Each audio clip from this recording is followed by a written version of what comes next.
Bonjour les amis, alors ça fait un petit moment que j'avais pas fait de petite vidéo. Alors là j'ai une nouvelle acquisition, enfin quelques nouvelles acquisitions. On a Trapjo Dantos, le premier qui était sorti.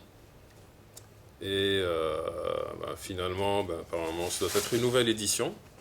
Parce que quand il est sorti en 2020, j'avais pas réussi à en avoir. Mais là il est ressorti. J'ai réussi à en avoir.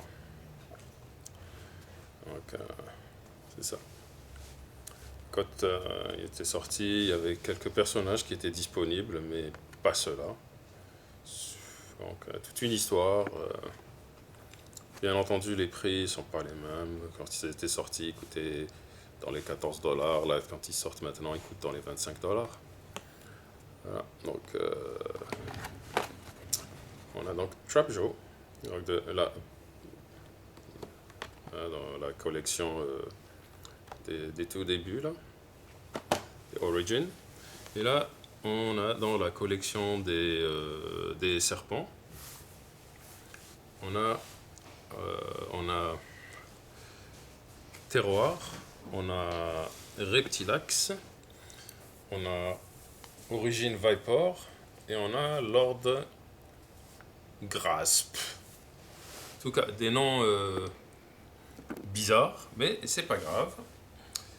Chose certaine, on utilise toujours les mêmes moules pour fabriquer d'autres personnages.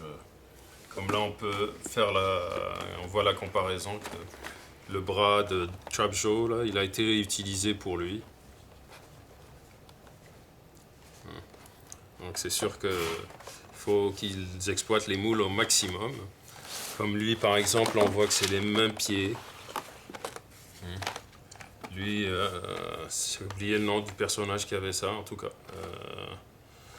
Donc c'est ça.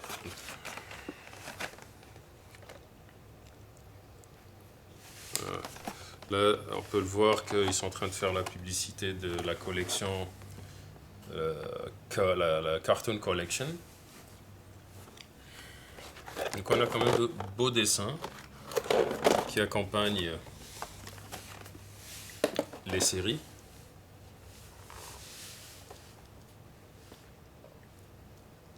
Rise of the Snake Man. Lui, on va dire qu'il est ordinaire, normal. Du comic book et tout. Donc lui, sa tête est extensible.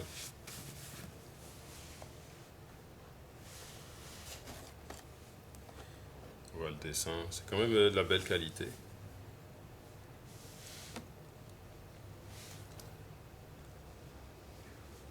Aussi, très beau dessin.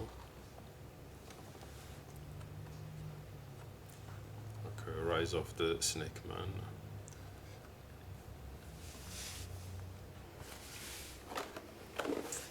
On peut revoir. En tout cas, les couleurs sont flashy là.